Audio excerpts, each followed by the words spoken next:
Bonsoir à toutes et à tous et bienvenue dans cet entretien exceptionnel avec le président Patrice Talon qui prend aujourd'hui la parole au cœur de ce qui ressemble à une tambouille préélectorale. Monsieur le Président, bonsoir. Bonsoir. Merci de nous recevoir ici dans l'un de vos bureaux du Palais de la Marina.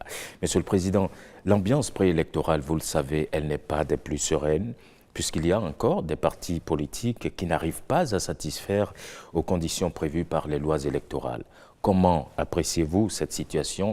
Et puis, avec le recul, est-ce que la réforme du système partisan n'est pas un peu trop exigeante?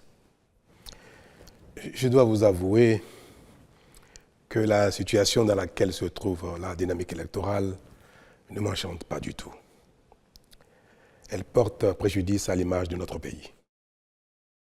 Mais pour autant, il n'y a pas lieu d'indexer la réforme du système partisan, encore moins le code électoral.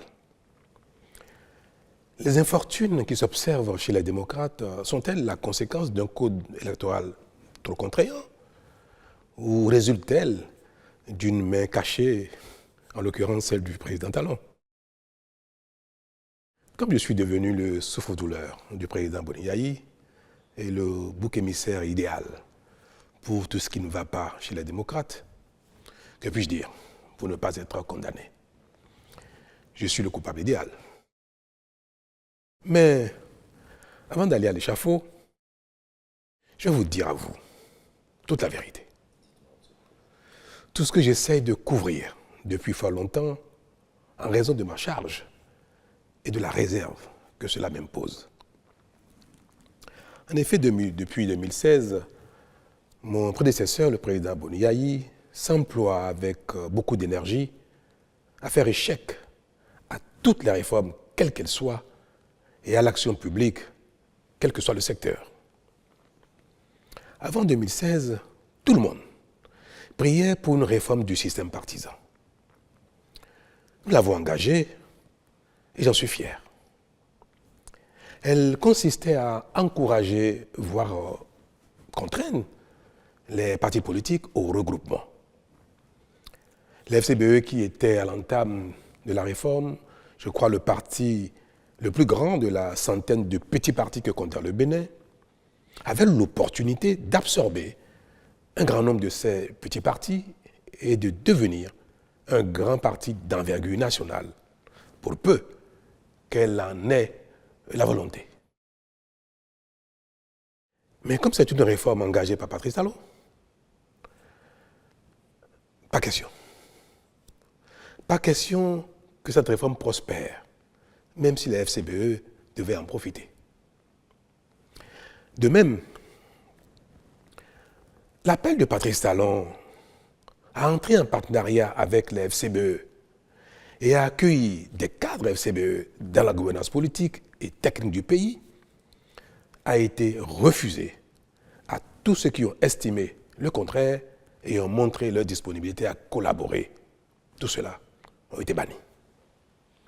Cette volonté du régime de la rupture d'associer toutes les compétences et bonnes volontés, quel que soit leur bord politique, à la constitution du pays, s'est manifestée très tôt, et ce, dès la formation du premier gouvernement.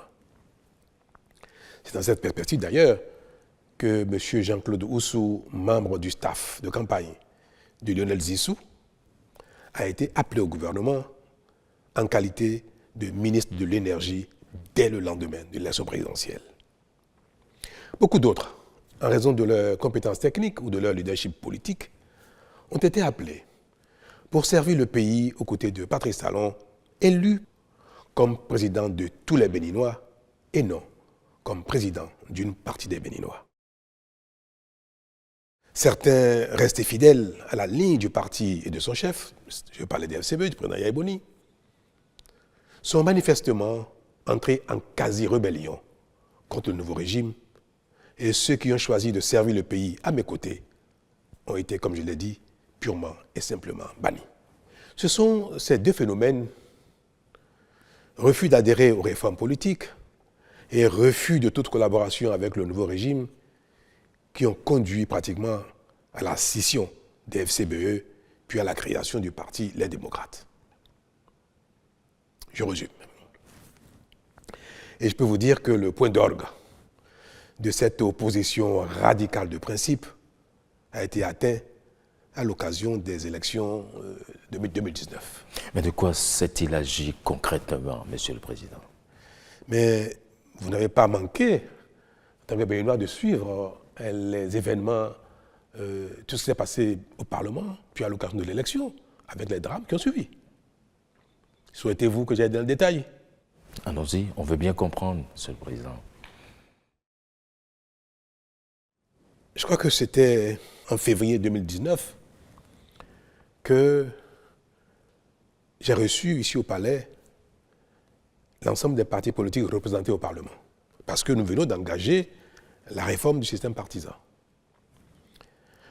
Les textes adoptés qui répondaient parfaitement à l'attente de tous avant 2016, ces textes ont commencé à être boudés par une partie de la classe politique, notamment l'FCBE d'alors.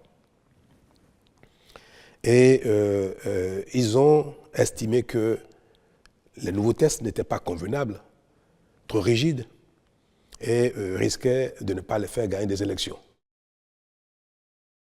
Mais comme nous sommes au début du processus et qu'il fallait trouver un terrain d'entente, j'ai accepté que l'ensemble des acteurs politiques au Parlement se mettent ensemble pour trouver les tests qui, selon eux, permettraient à tout le monde d'aller aux élections sereinement, tout en engageant la réforme du système partisan. Ne pas rester au statu quo de notre passé connu, excusez-moi le terme, de pagaille politique, mais d'engager une réforme qui reste à la portée des uns et des autres. Des rencontres ont eu lieu au Parlement, sous la présidence du président Ongbedi, président de l'Assemblée à l'époque, et un consensus a été trouvé. L'ensemble de tous les acteurs représentés au Parlement ont abouti à un consensus. Et je crois que ce consensus a été consigné dans un document le 18 mars 2019. Ceux représentant l'opposition dans le comité sont allés voir le président Yahya Boni pour lui présenter le consensus. Mais tenez-vous tranquille, le président Yahya Boni a refusé que le consensus soit adopté, que les tests prévus pour être votés afin non seulement d'engager la réforme, mais de permettre à tout le monde d'y aller plutôt aisément. Ces tests ont été refusés par le président Boni Yaye, qui a dit aussi, ceux qui sont venus le rencontrer, que les choses n'ont qu'à rester en l'état. Que si l'élection ne doit pas avoir lieu, elle n'aura pas lieu. Et que nous verrons bien. La mort dans l'âme, ses propres représentants revenus au Parlement ont indiqué que, bien qu'ils aient travaillé au consensus, bien que les nouveaux tests devaient être pris leur convenaient bien, mais que la ligne du parti ne permet pas d'avancer et de signer quoi que ce soit. Et encore moins de voter de nouveaux tests, puisqu'il était prévu que les tests changent. Je dois préciser que, à la suite des négociations au Parlement, tous les représentants de chaque camp, mouvance, opposition et consorts, comme je disais tout à l'heure, après avoir abouti au consensus, tous les représentants désignés avaient signé l'accord de consensus. Donc avant d'aller soumettre cela au président Yahya Boni. C'est parce que celui-ci a refusé qu'il n'est pas question que le consensus soit mis en œuvre, qu'ils sont donc revenus et ont dénoncé leur propre signature. Ils l'ont dénié finalement. Ils l'ont dénié, après l'avoir signé. Cela, je tiens à le préciser parce que c'était pour tout le monde, il paraissait évident que ce consensus soit mis en œuvre. Ouais. C'est pour ça que je crois que les représentants de l'opposition n'ont même pas estimé nécessaire d'aller solliciter l'approbation du document avant de le signer. C'était évident pour eux parce que tout ce qu'ils ont demandé a été pris en compte. Mais malheureusement, donc, l'approbation du président Boni Yaye n'a pas été obtenue et ils sont revenus au Parlement pour dénier leur propre signature et se retirer de la salle. Et d'ailleurs, à la mise en œuvre des tests, je crois, je n'ai plus le bon souvenir des choses, toutes les fois que cette question a été évoquée, ils sont carrément sortis de la salle. Alors, voter un nouveau test, il n'en avait rien à faire. Continuer avec les tests existants, pareil. Est-ce qu'il fallait bloquer le pays? S'arrêter là? On fait quoi? Avec le test existant ou de nouveaux tests, rien ne se fera. Le Parlement a continué avec les tests existants et nous sommes allés aux élections législatives 2019. Vous connaissez la suite. Et c'est quelque chose que je n'ai jamais voulu évoquer dans ces détails-là parce que je pense que, comme dit le président Aïbo lui-même, les intrigues du genre peuvent être gérées sans que l'opinion dans son ensemble ne découvre ces détails qui ne nous honorent pas, et encore moins un ancien président de la République. Mais je suis tenu à la fin de dire, que tout le monde m'entende, que ce qui s'est passé en 2019, c'est le président Aïbo qui a été le seul responsable. Il a empêché la tenue normale des élections, il a empêché les démocrates de participer aux élections. C'était l'FCBE à l'époque, parce qu'il a empêché que des tests consensuels soient mis en œuvre pour permettre une élection apaisée. Il a pratiquement empêché que les élections aient lieu dès l'adoption des tests au Parlement. J'ai assumé. J'ai été vu comme celui qui est à l'occasion, qui est à l'origine des violences électorales que nous avons connues. C'est mon rôle, je suis dans la charge, j'ai assumé. Mais ce qui se passe et qui continue de se passer ne peut pas me permettre de rester silencieux indéfiniment. Alors, je crois qu'à la suite de cet événement, nous avons eu droit à l'installation de ce Parlement qualifié de monocolore, la 8e législature. Donc, qui s'est installé sans la FCBE et qui a été qualifié de monocolore. Mais devrions-nous arrêter toutes les réformes en raison de cette situation? De l'opposition du président Mboni Yayi, de faire partie du pays normal, ou bien fallait-il continuer à construire le pays en faisant les réformes, en espérant que la foi dont le président Mboni Yayi se réclame finirait par l'assouplir. Nous prions tous et nous espérons chaque fois que le ciel nous accorde de faire des bonnes œuvres, de calmer nos pulsions, nos colères, pour qu'autour de nous, la vie soit confortable pour les uns et les autres. Et moi, j'ai espéré que cette foi finirait par avoir raison de la position du président Mboni Yayi. Mais je crois que rien n'y fit. Nous avons donc décidé de ne pas arrêter le processus de mise en œuvre des réformes et nous sommes allés donc le plus loin possible pour rester dans la dynamique de l'aboutissement à un pays doté de grands partis politiques susceptibles de représenter toutes les régions du Bénin à l'occasion de chaque élection, que ce soit législative, communale ou présidentielle. Notre action, qui n'a pas manqué de continuer d'amadouer le président Mboni Yayi et le FCBE d'alors, nous a amené à entamer, à convoquer un dialogue politique en octobre 2019. Alors l'intérêt de ce dialogue était de tourner la page de la non-participation des FCBE aux élections, de la violence qu'il y a eu, et qu'ensemble, nous repartions sur une nouvelle base avec des tests peut-être nouveaux, un peu réajustés. Disons que j'ai été constamment dans cette dynamique de rediscuter avec les uns et les autres, de trouver des compromis pour avancer. Presque tous les partis politiques existants au Bénin alors, en ce temps, qui ont été invités au dialogue, sont arrivés, y compris les FCBE. Je crois qu'à l'époque, il y avait une dizaine de partis convenablement enregistrés selon la charte des partis. Et les FCBE ont participé au dialogue. Mais le fait d'avoir participé au dialogue, le président Boni a décidé d'exclure tous les cadres FCBE, les leaders FCBE qui sont venus au dialogue. Vous connaissez, vous avez suivi un peu ce qui s'est passé dans cette période-là. Bien sûr. Un processus a été engagé pour les exclure du parti. Oui. Je crois que c'était même allé en justice. Évidemment. Je crois que le président Boni n'a pas réussi à les exclure du parti. Et le parti devait rester dans son intégrité avec tout le monde. C'est ce qui a fait partie le président Boni avec certains et qui a donné lieu à la création des démocrates.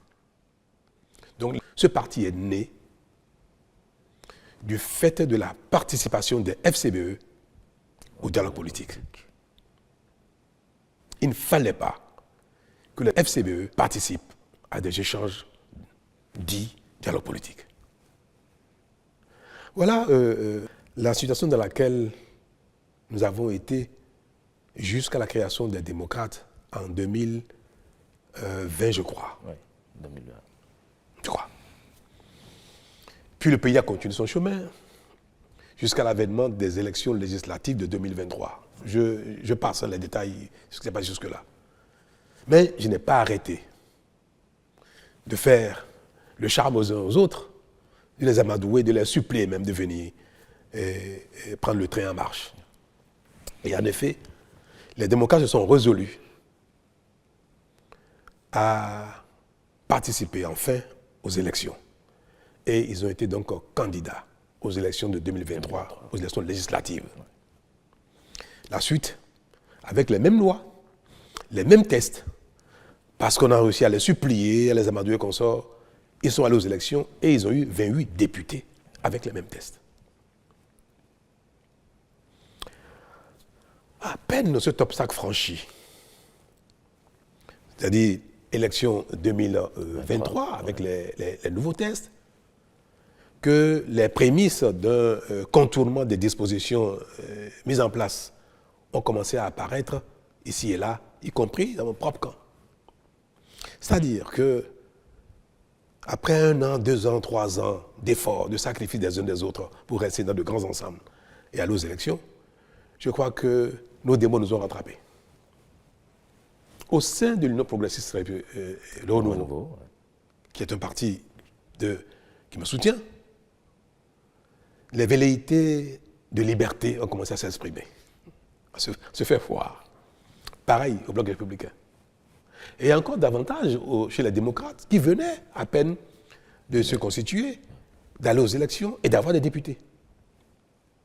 J'ai même reçu en son temps une partie des cadres, des personnalités non moins importantes des démocrates qui m'ont prié, que maintenant que ils sont tous au Parlement, qui m'ont prié de revoir les seuils fixés pour avoir accès au partage des sièges dans le code électoral. Cette demande, également, je l'ai entendue au sein des BR, au sein des UP. Le Renouveau. Alors vous comprenez quelle a été ma tristesse. Est-ce qu'il fallait revenir en arrière, baisser les seuils pour qu'à nouveau les partis s'éclatent? Parce qu'un seuil plus bas permettait à ces deux partis de se diviser en 2 ou 3. Et je l'ai dit même plusieurs fois ici, à l'occasion de certaines rencontres, je l'ai dit au président Boni quand il est venu me voir, j'ai dit, Monsieur le Président, si j'avais accepté de m'engager avec vous dans la révision du code électoral pour baisser les seuils, les démocrates auraient déjà explosé. Mais pas vous seul, UPR et BR. Dans ces conditions, vous comprenez pourquoi je suis resté droit de mes bottes en essayant de convaincre les uns et les autres de bien vouloir rester là où ils sont, là où chacun se trouve, afin que nos sacrifices ne soient pas vains, puisqu'on serait retourné à la case départ. Voilà donc ce qui nous a amené à maintenir les tests, le code électoral, les tests actuels en l'état pour, je dirais, forcer la main aux uns aux autres de rester ensemble et même aller au-delà pour continuer les regroupements. Puis arrive le moment présent. l'élection présidentielle et les élections législatives et communales de 2026 et patatras. Le code électoral actuel a certes placé la barre haut pour tout le monde, mais a surtout permis, voire recommandé à chacun d'être disposé, après les élections, à échanger avec les autres afin qu'ils ne se voient plus comme des ennemis. Car c'est ce qui se passe actuellement. Et cela ne doit pas continuer. Que veux-je dire par là? Vous observez que les échanges politiques, tout ce que fait le régime actuel et la réaction, les commentaires, l'opposition des partis dits d'opposition donnent l'impression que nous sommes dans un champ de bataille, sur un ring.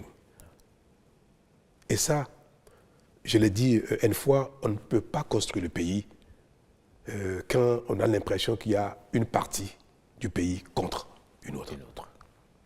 Je suis à la fin de mon mandat et ce serait regrettable que je ne fasse rien pour que les choses changent. Ce n'est pas quelque chose qui m'a enchanté. C'est quelque chose dont j'ai souffert tout le temps. Et le moment est arrivé pour moi d'œuvrer à ce que, pour la suite, les choses ne se passent plus ainsi. Et je vais l'illustrer par un fait qui s'est passé il n'y a pas longtemps. Ouais. Le vote du budget de l'État 2025. Quand le gouvernement a travaillé sur le projet de budget, le ministre des Finances est allé au Parlement rencontrer les divers groupes parlementaires, les diverses commissions, pour échanger sur l'articulation du budget et ses détails. Les démocrates, pour une fois, ont participé au débat et ont fait des observations pertinentes et ont suggéré des modifications et des amendements au projet de budget. Le ministre des Finances s'est employé à prendre en compte la quasi-totalité des observations et des recommandations des démocrates. C'était une belle occasion pour montrer que le pays est un, indivisible. Et je profite pour l'en féliciter à nouveau, mais toutes les gymnastiques possibles ont été faites pour que toutes les observations soient prises en compte et toutes les recommandations des démocrates soient intégrées au projet de budget. Le ministre est revenu au gouvernement, présenter la nouvelle mouture. Le gouvernement l'a approuvé entièrement dans son intégralité et a souhaité que le budget soit voté en l'état avec les nouvelles dispositions. Au vote, les démocrates ont fait exactement ce qu'ils ont l'habitude de faire, exactement le contraire de ce qu'ils ont souhaité. Quelques jours avant, ils ont voté contre le budget. Comment ça peut se comprendre? Et nous avons appris dans les coulisses que le compte rendu qui a été fait au président Yahya Boni pour solliciter son accord avant de voter le budget, que cet accord n'a pas été obtenu et que le président leur a interdit de voter le budget, bien que celui-ci ait pris en compte la quasi-totalité de leurs observations et recommandations. Ce n'est pas acceptable. Et vous voulez que, passant la main, je ne sais pas à qui, que je ne recommande pas que le pays continue ainsi. On a l'impression que la compétition politique s'exerce dans une adversité éternelle. Qu'après les élections, les partis ayant été en course deviennent des ennemis. Mais ça ne se passe nulle part comme ça. C'est vrai. Cela arrive quelquefois dans quelques endroits du monde. Mais pour un pays où tout est à construire, le consensus est indispensable pour non seulement faire les efforts nécessaires, engager nos populations dans les efforts, présenter aux partenaires de développement que nous sommes, nous voyons tous le développement du pays comme un impératif et que nos guerres ne sont pas de nature à empêcher les grandes actions et notamment un budget. Vous voyez ce qui se passe en France? La France peut se permettre de ne pas avoir un budget. Le pays est grand. L'industrie, le commerce fonctionnent parfaitement sans l'État. Et l'État n'est pas le principal acteur économique. Au Bénin, la paralysie de l'État serait une catastrophe. Donc on ne peut pas, pendant qu'ailleurs les gens s'entendent, qu'ils soient de bords différents, pour travailler ensemble, pour trouver un consensus, on ne peut pas ici, même si un consensus est trouvé, dire que nous sommes des ennemis et dire qu'il faut que le pays soit bloqué, paralysé, pour peut-être qu'il y ait des élections anticipées, ou qu'il y ait des coups d'État, ou qu'il y ait je ne sais pas quoi.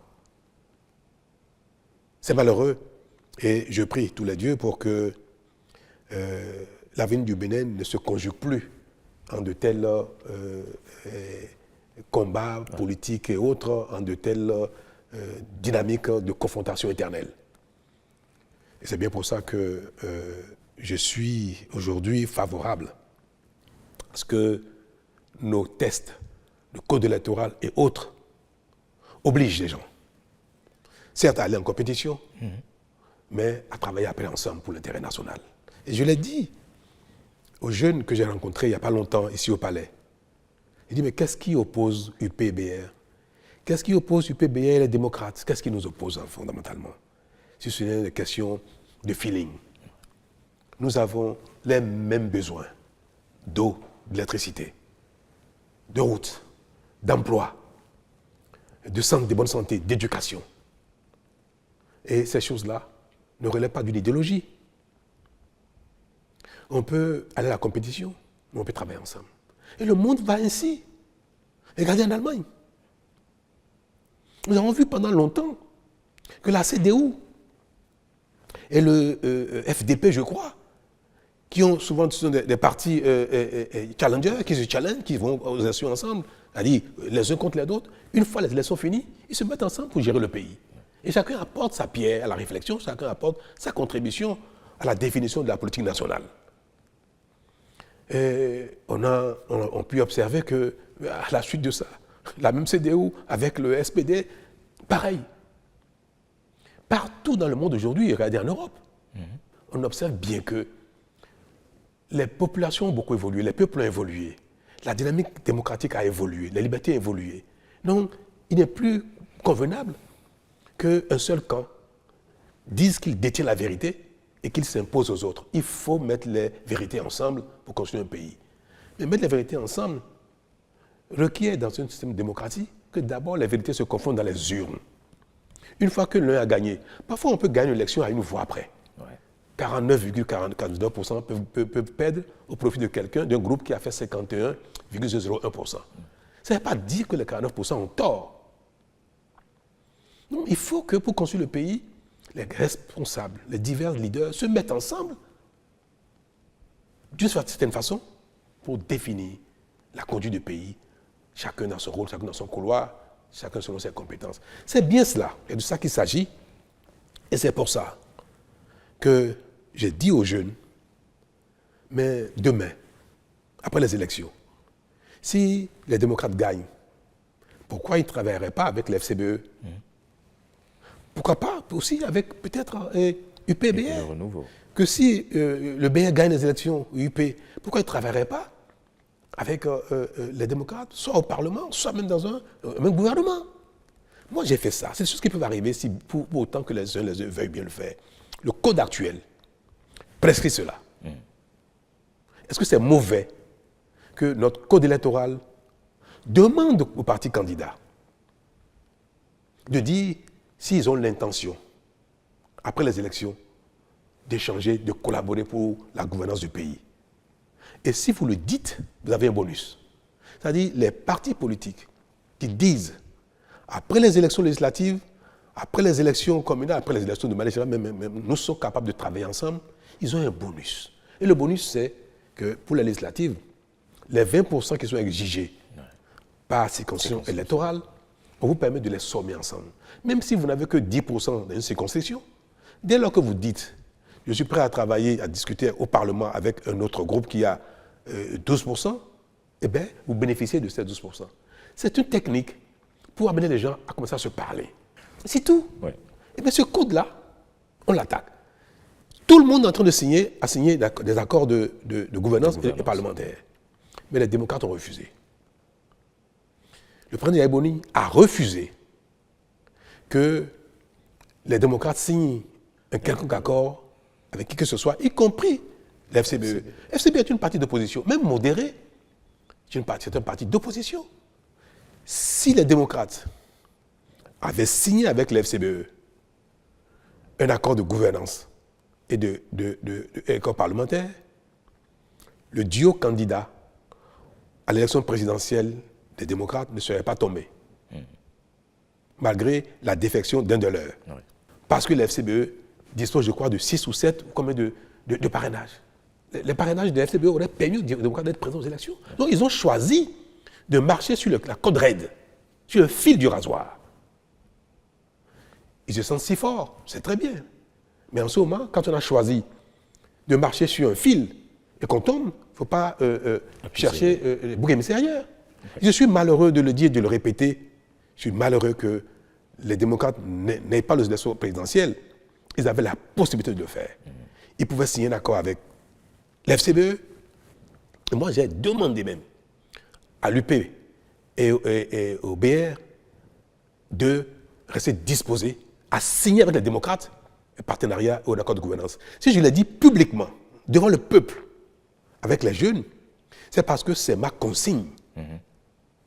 Et je l'ai dit pour que les cadres des deux partis UPBR entendent publiquement que le président de la République, qui est aujourd'hui le chef de la majorité, souhaite que UPBR puisse signer avec n'importe quel autre parti, compris la démocrate.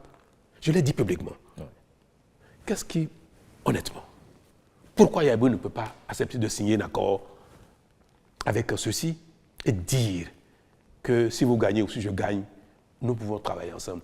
Mais cette déclaration ne veut pas dire qu'ils ont l'obligation demain de nommer des ministres de parti. Non, c'est juste l'intention. À la limite, même ils peuvent ne pas le respecter plus tard. Mais ce serait bien que le peuple entende, qu'eux-mêmes se disent, travailler ensemble n'est pas un problème quand on est dans le même pays. C'est tout ce que voulait le Code. Et cela leur aurait permis, cette déclaration d'intention leur aurait permis aujourd'hui d'être candidat au présidentiel. Si vous permettez, allez-y, monsieur le président. L'élection législative arrive bientôt. Ouais. Le Code dit qu'à défaut d'accord de gouvernance, à défaut d'accord parlementaire, ouais, chaque liste, chaque parti devra réaliser 20% de suffrages, obtenir 20% de suffrages dans chacune des 24 circonscriptions législatives. Aujourd'hui, aucun parti n'est en mesure de le faire. Peut-être que demain, ils le feront. Ni UP, ni BR, ni FCBE, ni MOEL, ni RN, même les démocrates, en tout cas, ils ne l'ont pas. Je ne sais pas s'ils y parviendront. Nous voulons y arriver là. Nous voulons y arriver. Que demain, nos partis soient d'envergure pour pouvoir être représentatifs partout. Et que partout dans le Bénin, les gens se sentent concernés par l'action d'un parti, le pouvoir d'un parti. Même si le parti n'est pas majoritaire partout, que le parti soit suffisamment présent partout.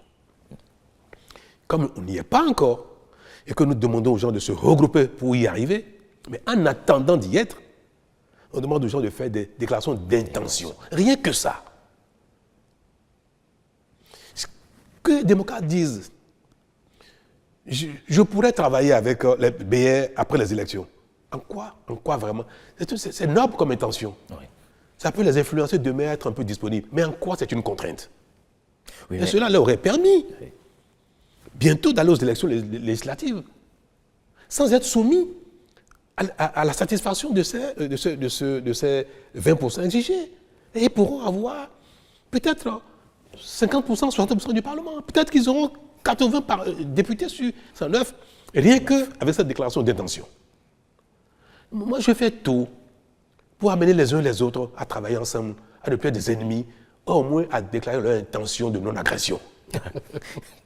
Oui, vous parlez si bien d'intention de non-agression, mais croyez-vous vraiment à la viabilité de ces alliances entre des partis qui aujourd'hui sont d'obédiences différentes? Mais vous voyez bien que les obédiences ne sont pas forcément liées à des idéologies de gouvernance politique. Quand on a tout, on a déjà les fondamentaux, on a l'école, la santé, les routes, l'eau, l'électricité, assez d'emplois, on peut parler d'obédience politique, en réalité liée à la vision. Mais aujourd'hui, nos populations demandent aux uns aux autres le minimum, comment je vais dire ça, le minimum de survie. Donc les gens sont dans des divers camps par affinité. C'est tout. Mais je vous ai dit, qu'est-ce qui différencie le PR du bloc républicain? C'est un camp d'affinité. Qu'est-ce qui fait que les démocrates ne sont pas ont quitté l'FCBE? Pourquoi à l'époque les FCBE et Yaïbouni ne sont pas venus avec moi? Parce qu'il y a un problème à Yaïbouni et à Patrice Talon. Le seul problème que les FCBE ont eu dans le passé, quand ils étaient dirigés par Yaïbouni, le seul problème que les démocrates ont aujourd'hui, dirigés par Beni Yahi, c'est parce qu'il y a un problème entre Patrice Talon et Yaïbouni. La guerre entre mon ami, mon grand frère, l'ancien président et moi, est en train de pourrir l'environnement politique au Bénin. Même l'environnement social. En train de pourrir même la paix et la quiétude, la concorde. C'est dommage. Vivement les élections de 2026 pour que nous quittions la scène politique. Je voudrais tant. Vous le souhaitez? Ah oui, que lui et moi, on quitte la scène politique. Ça c'est peut-être vous, mais peut-être pas lui. Mais je voudrais qu'il quitte aussi la scène politique. Quand à la limite, on se retrouve dans un conseil de sages pour donner des conseils aux gens, pour faire des arbitrages. Le Sénat voulait vous dire? Mais pourquoi pas? Je ne sais pas quel nom ça va s'appeler, mais il serait bien que nous quittions la scène politique. Notre relation nuit au Bénin. Moi, je fais tout pour qu'il en soit, que ce soit différent, que ce ne soit plus ainsi, mais je n'y arrive pas. Je n'y arrive pas. Je suis pressé que le terme de mandat arrive pour que les Béninois vivent autre chose en dehors de Talon et de Yaïbouni.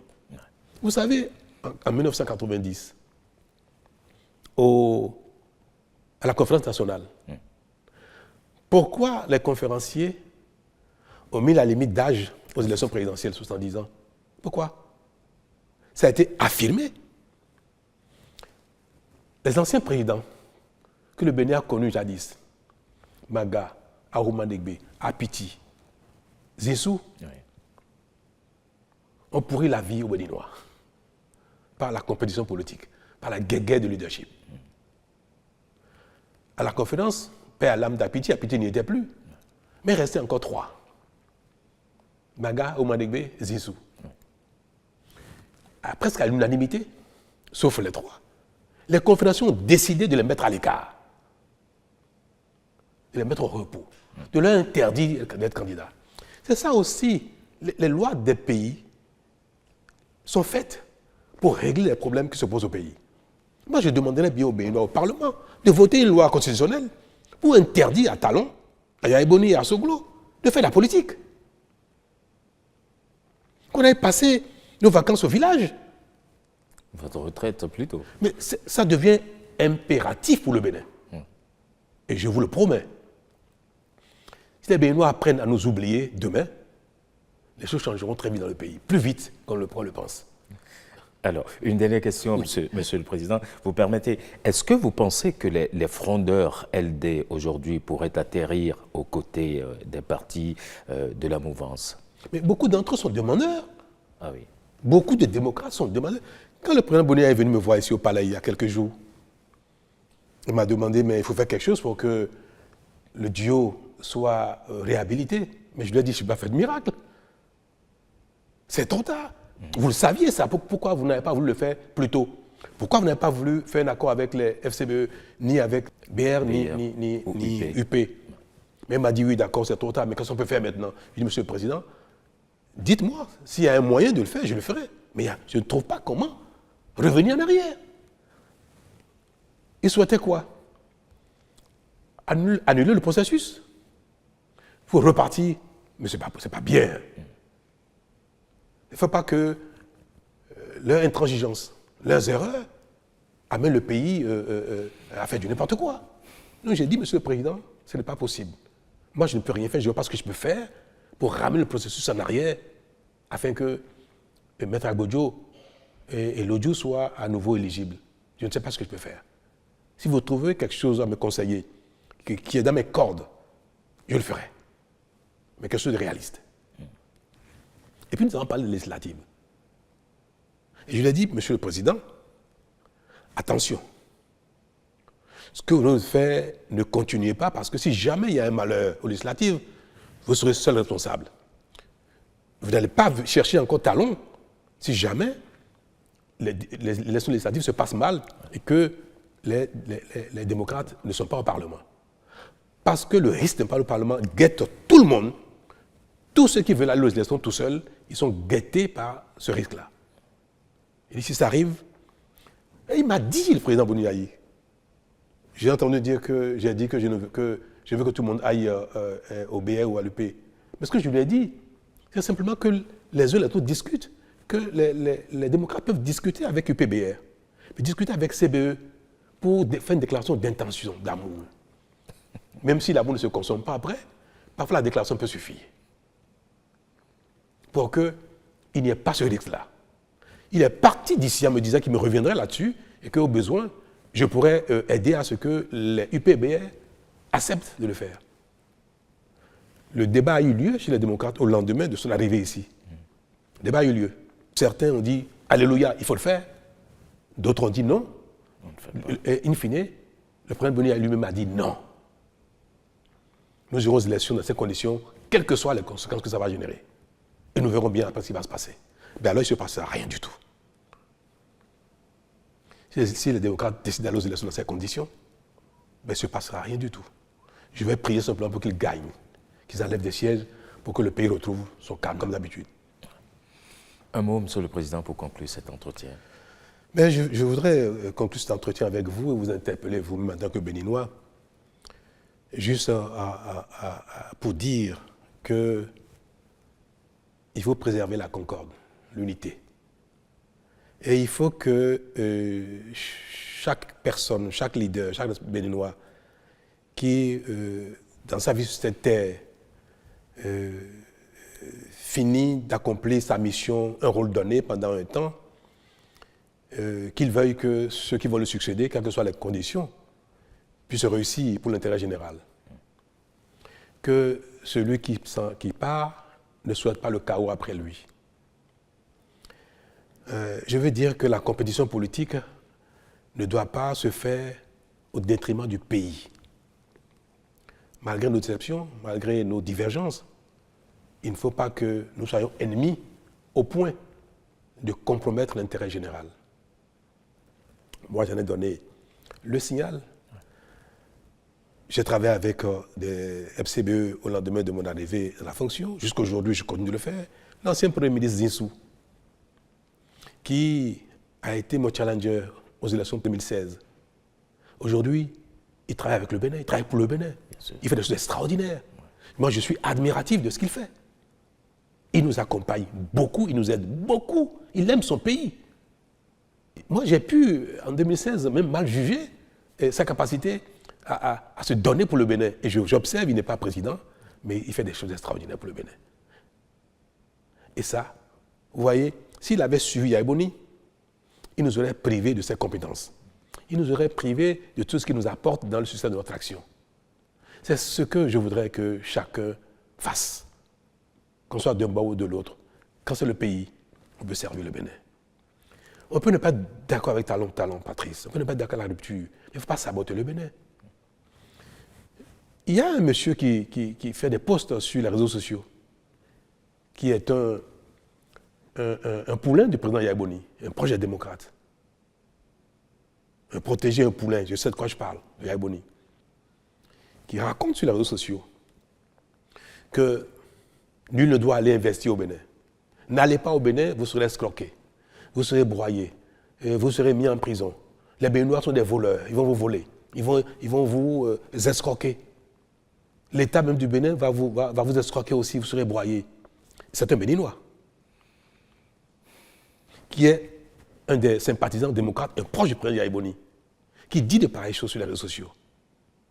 Mais j'aurais voulu dire au président, mais dites-lui d'arrêter, c'est pas bien, parce qu'il ne porte pas préjudice à Talon, c'est le Bénin. Il dit aux gens de ne pas venir au Bénin, n'allez jamais au Bénin. Alors, quand je vais partir, il dira quoi? Ah bon, le diable est parti, maintenant vous pouvez aller au Bénin.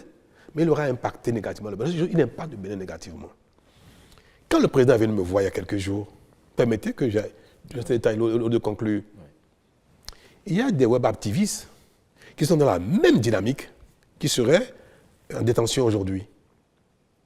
Par exemple, Ben Yahi m'a prié de faire quelque chose pour les libérer. Je dis, mais je fais quoi, Monsieur le Président? C'est la justice je ne commande pas la justice en cette matière. Il me dit, non, faites quelque chose parce que quand ils vont sortir, ils ne recommenceront plus. Je dis, ah bon, Président, vous pouvez en jurer? Il m'a dit oui. Et c'est alors que je lui ai dit, ah bon, non, vous êtes commanditaire. C'est pas bien. C'est pas bien. Donc, je veux donner un mot de fin pour exhorter les uns les autres, exhorter les démocrates à être disposés à tout, disposés à ouvrir. Et je veux interpeller surtout ceux que j'ai vus démissionner des démocrates. C'est malheureux qu'ils aient démissionné. C'est dommage. Mais j'ai entendu qu'ils ont un idéal et qu'ils ne veulent plus continuer à prêcher dans le désert. Et ça, moi, ça m'a touché.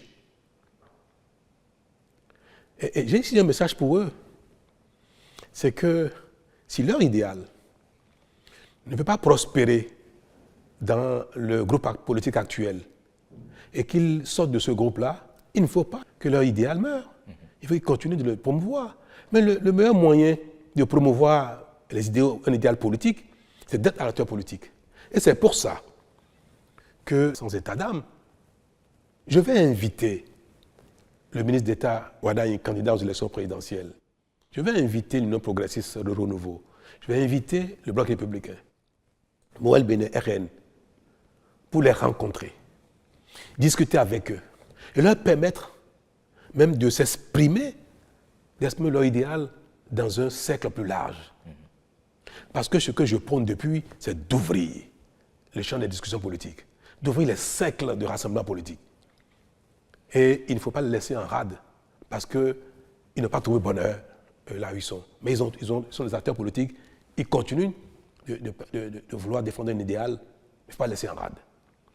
Je serai heureux de les voir, discuter avec. Et je voudrais également que d'autres démocrates qui sont encore dans le parti influencent le président Boni Yahi, influencent les faucons du parti pour qu'ils ouvrent des discussions avec les FCBE, avec BA, avec UP, pour que les compétitions électorales ne fassent pas de nous des ennemis. Et ça, telle est ma prière. Et je vais, demain ces jours-ci, agir pour ça. Je veux le ministre Wadaye, je lui dirai qu'il doit le faire. Je veux le président Diogbenou, Biochane, Ayadji et Mme Prudencio, je vais leur dire qu'il faut aller parler avec ceux qui ne pas trouver leur bonheur et qui sont sortis pour que le Bénin continue de rassembler ses fils qui ont de la vocation politique pour travailler ensemble pour le Bénin. C'est ma volonté, c'est ma prière. Merci beaucoup, Monsieur le Président. Merci. Merci à toutes et à tous. À très vite.